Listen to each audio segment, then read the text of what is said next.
Halo adik-adik, selamat datang di kelas Matematika Dasar yang pertama. Pada bab pertama ini kita akan membahas logika matematika dan penggunaannya. Kita akan bagi video pembelajarannya dalam 3 bagian. Yang pertama terkait dengan kalimat matematika dan nilai kebenaran. Yang kedua akan terkait dengan pernyataan kuantifikasi. Dan yang ketiga terkait dengan penarikan simpulan dalam matematika. Nah, apa pentingnya kita belajar logika matematika? Yang pertama, sebagai seorang calon guru yang bergerak di bidang ilmu pengetahuan alam, adik-adik semua perlu memiliki keterampilan dasar berpikir yang logis, artinya yang masuk di akal dan dapat disimak mana yang benar, mana yang salah, seperti itu. Nah, jadi di bahan tayang adik-adik bisa cermati ya apa kompetensi dasar dan indikator dari mata kuliah ini pada hari ini. Ya, yang pertama kita bahas dulu terkait dengan preposisi. Jadi dalam matematika ada yang namanya proposisi yang merupakan pernyataan, jadi dia adalah pernyataan. Nah, pernyataan itu nilainya bisa benar atau bisa salah, tapi tidak keduanya. Jadi, pernyataan itu bernilai benar saja atau salah saja. Tidak bisa dia benar dan dia juga salah, tidak bisa seperti itu. Nah, kebenaran dari suatu proposisi ini dapat merupakan sesuatu yang faktual atau berdasarkan fakta maupun situasional atau tergantung situasi pada saat di mana pembicaraan itu disebutkan. Nah, sekarang kita lihat beberapa contohnya. Indonesia diproklamirkan atau diproklamasikan pada tanggal 17 Agustus 1945. Nah, ini merupakan proposisi yang bernilai benar karena secara fakta Indonesia memang diproklamasikan pada tanggal 17 Agustus 1945. Kemudian di contoh yang kedua itu ada pernyataan 2 ditambah 3 sama dengan 6. Nah, ini adalah proposisi karena kita bisa tentukan benar atau salahnya. Nah, di sini berdasarkan fakta, pernyataan ini bernilai salah karena 2 tambah 3 tidak sama dengan 6. Kemudian contoh yang ketiga, Ali naik kelas. Nah, proposisi ini bisa bernilai benar atau bisa juga dia bernilai salah, tergantung dari situasinya. Jadi tergantung di tempat mana Ali ini. Misalnya, Ali adalah seorang siswa kelas 7 di sebuah SMP yang berlokasi di Mataram. Nah, di kelas 7-nya Ali itu dia naik kelas, berarti proposisi bernilai benar. Tapi misalnya Ali di kelas itu tidak naik kelas, maka proposisi ini bernilai salah. Jadi tergantung situasinya. Kemudian yang keempat, tolong tutup pintu itu. Nah, ini bukan proposisi karena ini bukan kalimat pernyataan yang bisa kita nilai benar atau salahnya. Ini adalah kalimat perintah ya dengan tanda seru. Jadi kalau misalnya pernyataan nomor 4 ini kita ganti dengan pintu itu tertutup. Nah, kalau kayak gitu baru proposisinya situasional. Jadi bisa bernilai salah, bisa bernilai atau dia bisa bernilai benar karena pintunya tertutup atau tidak tergantung situasi pada saat kapan itu dibicarakan. Jadi misalnya pintu kelas kalian sedang tertutup, terus ada pernyataan pintu sedang ditutup atau pintu tertutup kayak gitu berarti proposisi bernilai benar. Tapi pada saat itu ketika pintu kelas kalian dibuka dan pernyataannya tetap pintu ditutup, maka proposisi tadi bernilai salah. Sampai di sana, apakah adik-adik dapat memahami penjelasan terkait dengan proposisi atau pernyataan yang dapat kita evaluasi kebenarannya, benar atau salah? Ya, hanya satu saja nilainya bisa benar atau bisa juga salah. Kalau misalnya adik-adik masih punya pertanyaan terkait dengan hal ini, pause dulu videonya dan ulangi tonton dari awal.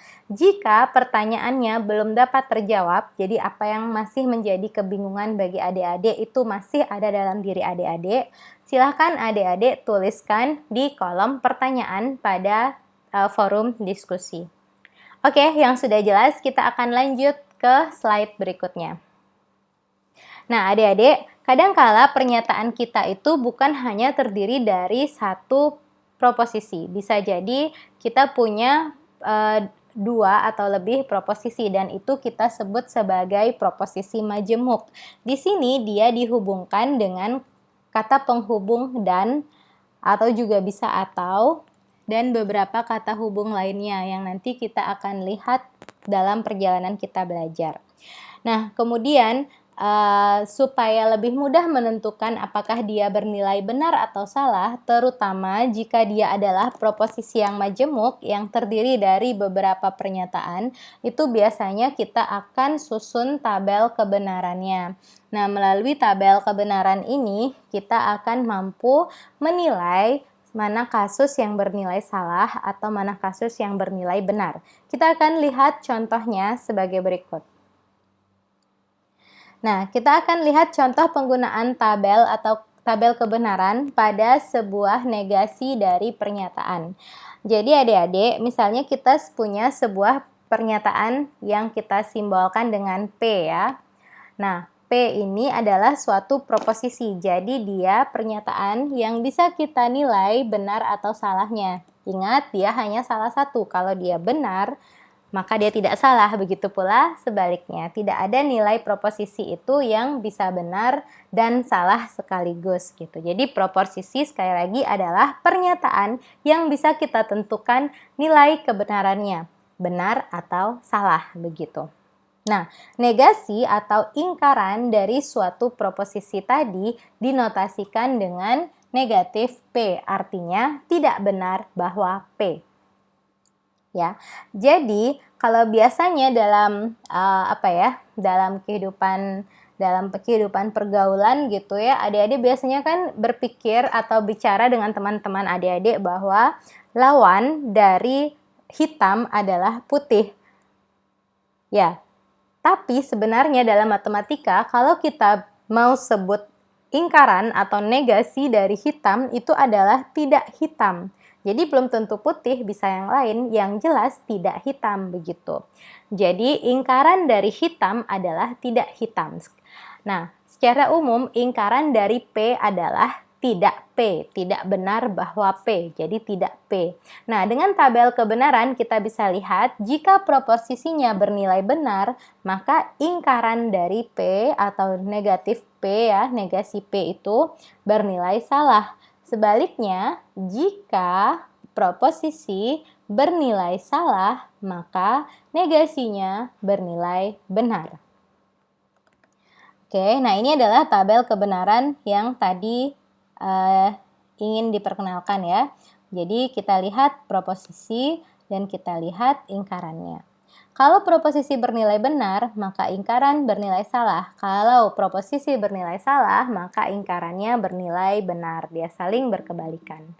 Oke, baik, kita lanjut. Kalau misalnya kurang jelas, silahkan di-pause dan ulangi lagi mendengarkan bagian negasi, ya. Nah, sekarang kita lihat di contoh, misalnya ada suatu proposisi ya, atau atau pernyataan di mana kuda itu berwarna hitam. Jadi ini adalah pernyataan yang kita miliki, proposisi yang kita miliki. Nah, negasi dari P itu adalah kuda itu warnanya tidak hitam. Jadi negasinya bukan kuda itu berwarna putih ya. Negasinya adalah kuda itu warnanya tidak hitam atau kuda itu berwarna tidak hitam gitu. Jadi intinya tidak ada kata tidak di sini. Nah, demikian pula jika proposisi kalian adalah 5 tambah 3 sama dengan 8 begitu, maka negasi atau ingkarannya adalah 5 ditambah 3 tidak sama dengan 8. Jadi kita tambahkan kata tidak dalam pernyataan tersebut. Paham ya adik-adik? Nah, berikutnya nih kita akan membahas terkait dengan konjungsi. Nah, kalau negasi itu ingkaran, konjungsi adalah kata hubung dan. Ya. Jadi konjungsi adalah proporsi P dan Q. Jadi dia menghubungkan dua buah proposisi yaitu P dan Q dengan kata hubung dan. Nah, dan ini simbolnya seperti yang adik-adik bisa lihat di slide ya. Jadi terbukanya ke bawah ya. Kayak gitu. Nah, di sini adik-adik, kalau misalnya kita punya konjungsi, dia akan bernilai benar jika nilai P dan Q-nya sama-sama benar. Seperti kayak gini ya. Sementara itu, jika salah satu salah, maka nilai kebenarannya akan salah.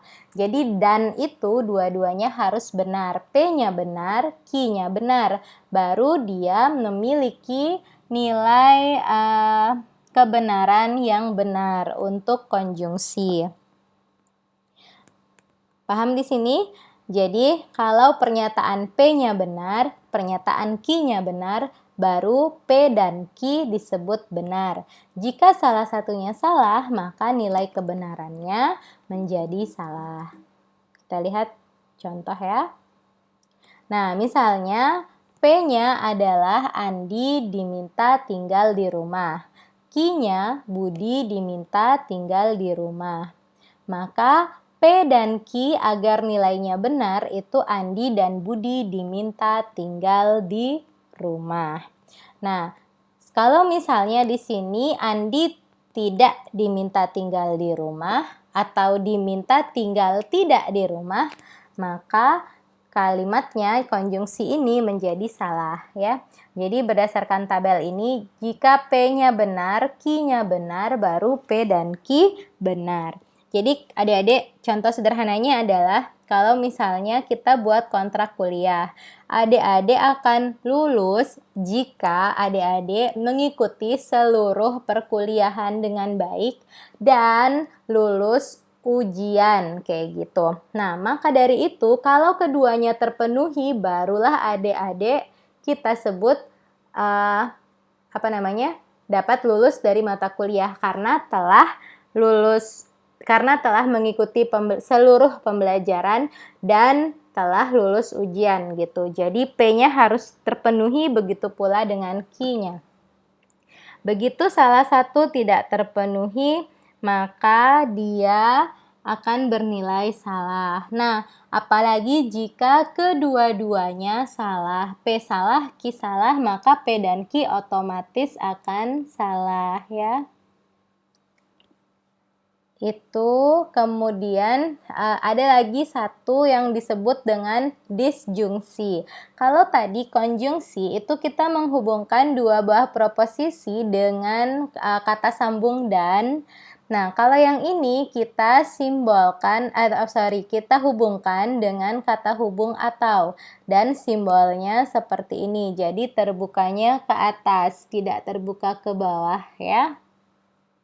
Nah, untuk disjungsi dia lebih fleksibel dari konjungsi, jadi dia akan bernilai benar jika salah satunya benar. Paling tidak salah satu dari proposisi itu bernilai benar. Dia hanya akan salah jika keduanya ini salah. Jadi contohnya, kalau misalnya diminta untuk membawa alat kebersihan yaitu sapu atau ember. Nah, kalau bawa sapu benar, sapu saja benar, bawa ember saja benar. Bawa sapu, bawa juga ember, itu berarti benar ya. Jadi disjungsi itu bernilai salah hanya jika kedua proposisinya bernilai salah. Tidak bawa sapu, tidak bawa ember, kayak gitu ya. Jadi jika keduanya benar, dia benar, pun begitu jika salah satunya saja yang benar. Kita lihat contoh. Jadi kalau misalnya Andi diminta tinggal di rumah dan Budi diminta tinggal di rumah, maka disjungsinya Andi atau Budi diminta tinggal di rumah. Nah, disjungsi ini kalau Andi saja yang tinggal di rumah, dia bernilai benar. Kalau Budi saja yang diminta tinggal di rumah, dia tetap bernilai benar. Dia hanya akan bernilai salah jika keduanya, si Andi dan si Budi, itu keduanya tidak tinggal di rumah.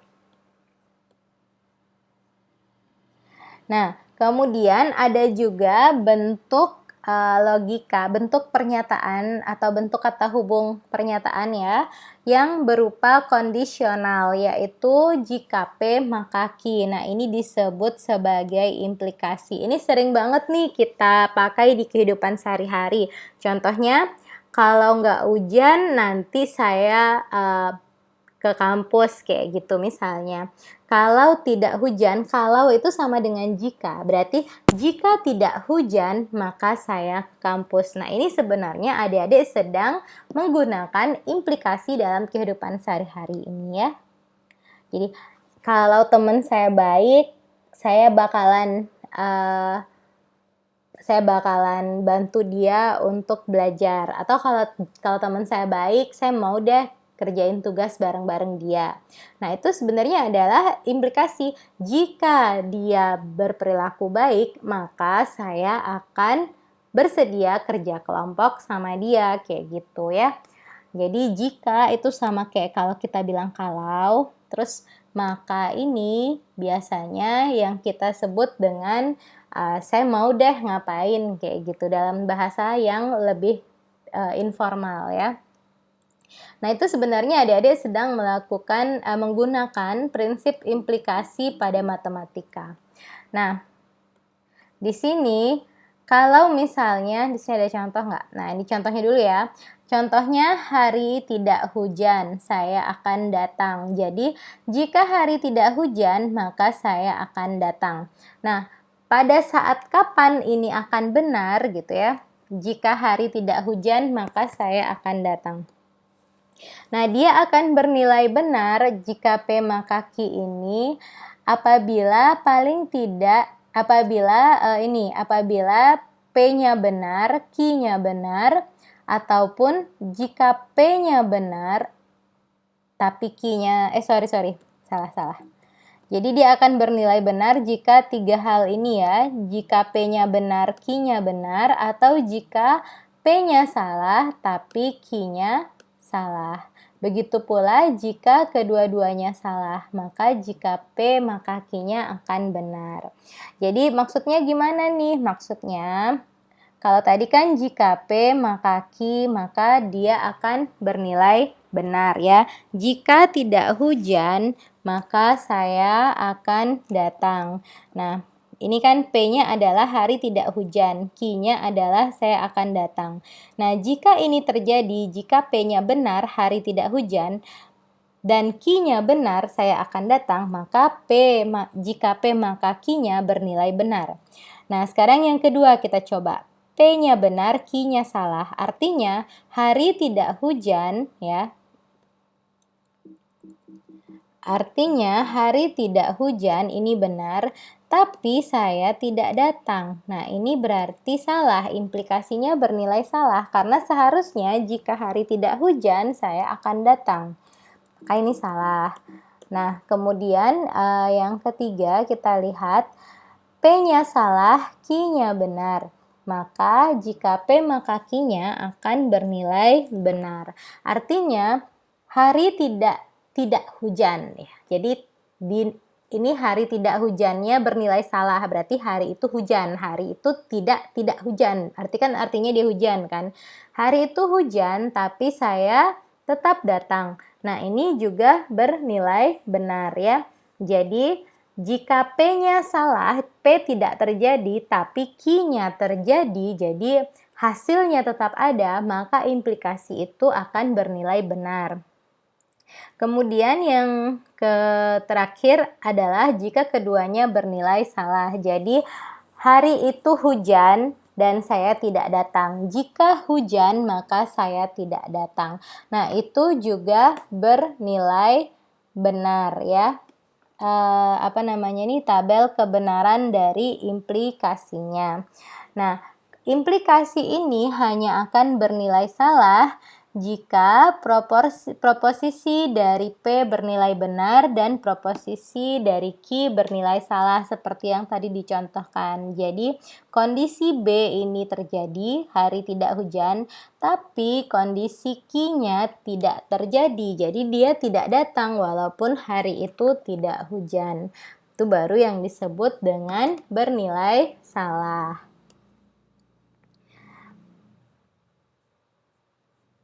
Coba ya kita lihat dulu ini oke sampai bimplikasi dah ya. Oke lagi sedikit ya. Nah kemudian ada beberapa istilah penting di dalam pembelajaran ini. Tadi kan yang sudah kita pelajari itu sampai implikasi. Nah ada converse namanya. Converse dari implikasi itu adalah, jadi implikasi kan jika P maka Q ya. Yang ini jika P maka Q. Nah converse-nya itu adalah Q maka P ya. Jika saya belajar maka saya naik kelas. Nah, converse dari itu adalah jika saya naik kelas maka saya belajar. Nah, inverse dari P maka Q adalah tidak P maka tidak Q. Jika saya tidak belajar, maka saya tidak naik kelas. Nah, satu lagi kontraposisi atau kontrapositif dari implikasi jika P maka Q itu adalah tidak Q maka tidak P. Jika saya tidak naik kelas, artinya saya tidak belajar. Nah, di antara ketiga ini, manakah yang memiliki nilai kebenaran yang sama dengan P maka Q? Jika P maka Q. Di antara ketiganya ini manakah yang artinya sama? Artinya, jadi misalnya jika Q maka P-nya, jika saya belajar maka saya naik kelas. Apakah jika saya naik kelas artinya saya belajar? Apakah jika saya tidak belajar artinya saya tidak naik kelas? Apakah jika saya tidak naik kelas artinya saya tidak belajar? Yang manakah yang benar di antara ketiga bentuk hubungan dengan implikasi ini? Nah, itu kita akan selidiki dengan tabel kebenaran ya. Nah, jadi adik-adik misalnya kita punya pernyataan yaitu P dan juga Q. Nah, implikasinya kita simbolkan dengan jika P maka Q. Converse-nya kita simbolkan dengan jika Q maka P. Ya. Kemudian negasi dari P kita simbolkan dengan ini, negasi P.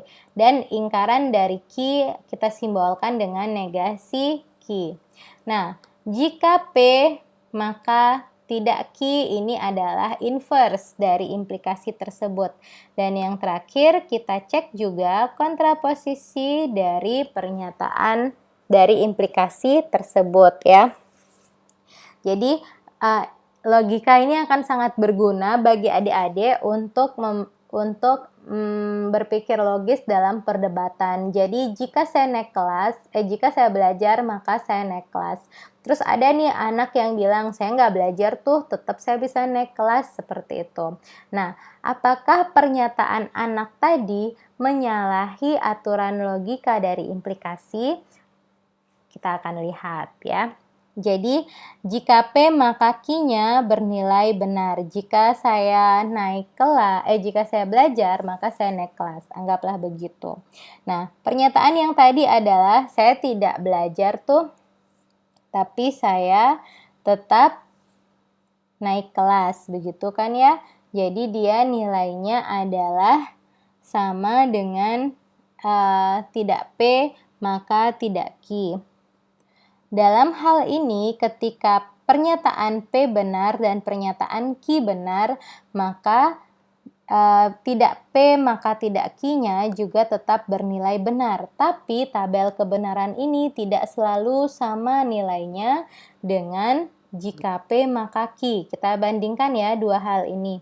Jadi BB, SB, BS, dan BB. Jadi tidak selalu sama ya. Ada dua hal nih di bagian ini.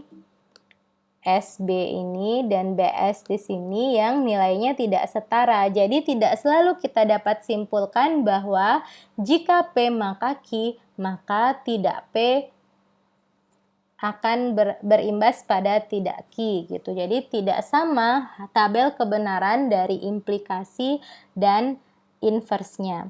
Begitu pula tabel kebenaran dari implikasi ini dengan converse-nya. Jadi Jika P maka Q tidak selalu bernilai sama dengan jika Q maka tidak P. Ini yang di sebelahnya ya, bisa dilihat bagaimana nilai kebenaran mereka itu berbeda di sini. Nah, tapi jika P maka Q itu selalu sama nilai kebenarannya dengan jika tidak Q maka tidak P. Nah, ini disebut sebagai kontraposisi. Jadi kontraposisi itu selalu memiliki nilai kebenaran yang sama dengan jika P maka Q. Oleh karena itu nilainya menjadi setara. Ya, mereka setara artinya sama-sama memiliki nilai kebenaran yang sama begitu. Kita hapus dulu ya. Nah, sekarang kita lihat biimplikasi atau kondisional. Nah, kalau yang tadi implikasi itu hanya jika P maka Q, untuk biimplikasi itu juga berlaku jika Q maka P. Jadi dia dua arah. Tidak hanya jika P maka Q, tapi juga jika Q maka P. Nah, dalam bahasa sehari-hari itu disebut jika dan hanya jika. Saya akan pergi jika dan hanya jika tiketnya dibayarin. Jadi, jika saya pergi maka tiketnya dibayarkan, dan di lain pihak jika tiketnya dibayarkan maka saya akan pergi. Nah, itu disebut sebagai biimplikasi atau jika dan hanya jika. Itu dinotasikan dengan tanda panah bolak-balik. Sementara kalau implikasi tanda panahnya hanya satu, dari P maka ke Q. Jadi jika P terjadi maka saya akan melakukan Q. Nah, kalau di sini, kalau di biimplikasi, jika P terjadi saya akan melakukan Q, jika Q terjadi saya akan melakukan P. Begitu ya bedanya ya antara implikasi dengan biimplikasi. Biimplikasi atau biimplikasi. Nah, tabel kebenaran dari biimplikasi ini pada dasarnya dia akan bernilai benar asalkan kedua proposisinya memiliki nilai kebenaran yang sama. Jadi lihat jika P maka Q dan jika Q maka P ya, atau P jika dan hanya jika Q itu terjadi, dia akan bernilai benar hanya pada dua kondisi, yaitu ketika proposisinya mempunyai nilai kebenaran yang sama, sama-sama B atau sama-sama salah. Selain itu, dia akan bernilai salah. Jadi awalnya kita bisa lihat jika P maka Q, kita buat tabel kebenaran dari implikasi. Kemudian kita juga buat tabel kebenaran untuk jika Q maka P. Nah, kemudian untuk jika P jika dan hanya jika Q, dia akan benar ketika sama-sama benar. Nah, ini kalau dilihat dari proposisinya sebagai satuan yang tunggal, maka itu bisa dilihat dia sama-sama benar atau dia sama-sama salah. Jadi, nilai kebenarannya sama, maka biimplikasinya akan bernilai benar.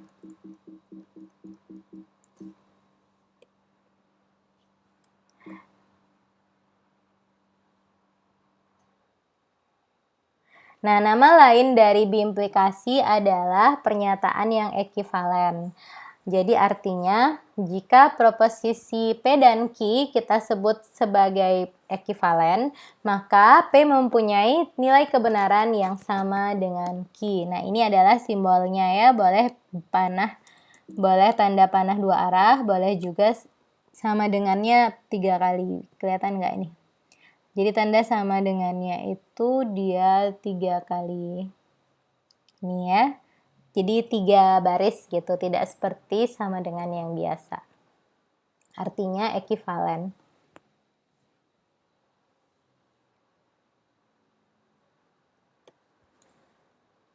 Nah, ini beberapa tambahan lagi. Kita sudah belajar konjungsi ya, yang dihubungkan dengan tanda dan, disjungsi yang dihubungkan dengan tanda atau, dan juga implikasi yang jika P maka Q tadi. Nah, kita juga bisa membuat yang lebih menantang, misalnya mencari negasi dari kedua hal ini. Nah, negasi dari P dan Q, jadi kalau kita punya pernyataan P dan Q, ini kita negasikan, maka masing-masing dinegasikan ya, jadi tidak P, tidak Q. Nah, dan-nya kita negasikan juga, sehingga hasilnya atau. Di satu pihak, kalau kita menegasikan P atau Q, maka hasilnya adalah tidak P dan tidak Q. Ya. Dan kalau kita mencari implikasi dari negasi dari suatu implikasi jika P maka Q, maka hasilnya adalah P dan tidak Q. Kenapa bisa P dan tidak Q? Nah, ini adik-adik bisa cari tahu melalui tabel kebenaran. Jadi, kalau misalnya dia negasi dari tidak P, pertama kita cari dulu tabel kebenarannya ya. Ini kan P, ini Q. Kemudian selidiki tabel kebenaran untuk jika P maka Q, ya kan? Kemudian di kolom satunya lagi, jadi ini kan kita buat tabel nanti begini. Nah, di tabel satunya ini kita cari negasinya. Jika P maka Q, kayak gitu. Jadi kalau awalnya di sini P, jika P maka Q bernilai benar, otomatis negasinya bernilai salah, ya kan? Kalau di sini bernilai salah, otomatis negasinya bernilai benar, dan seterusnya. Nah, di kolom satunya lagi kita juga buat tidak Q. Ya kan? Tidak Q-nya apa? Jadi kalau Q-nya awalnya di sini benar, otomatis tidak Q-nya bernilai salah. Dan seterusnya. Kemudian di kolom terakhir kita buat P dan tidak Q, ya. Jadi berdasarkan tabel konjungsi di depan, dan ini akan bernilai benar jika dan hanya jika P-nya benar dan kalau dalam hal ini negatif Q-nya bernilai benar. Jadi dua komponen yang dibandingkan ini harus bernilai benar. Nah, nanti adik-adik akan ketemu bahwa negasi dari jika P maka Q itu sama dengan kebenaran yang terjadi untuk P dan tidak Q, ya. Nah, itu sekaligus juga akan menjadi bahan dari diskusi kita pada hari ini. Adik-adik bisa lanjut dulu ke forum diskusi untuk menjawab pertanyaan yang telah diberikan sebelum nanti kita lanjut ke bagian kedua dari bab 1 ini. Terima kasih atas perhatiannya. Sampai ketemu di video pembelajaran berikutnya. Semangat belajar ya adik-adik semua.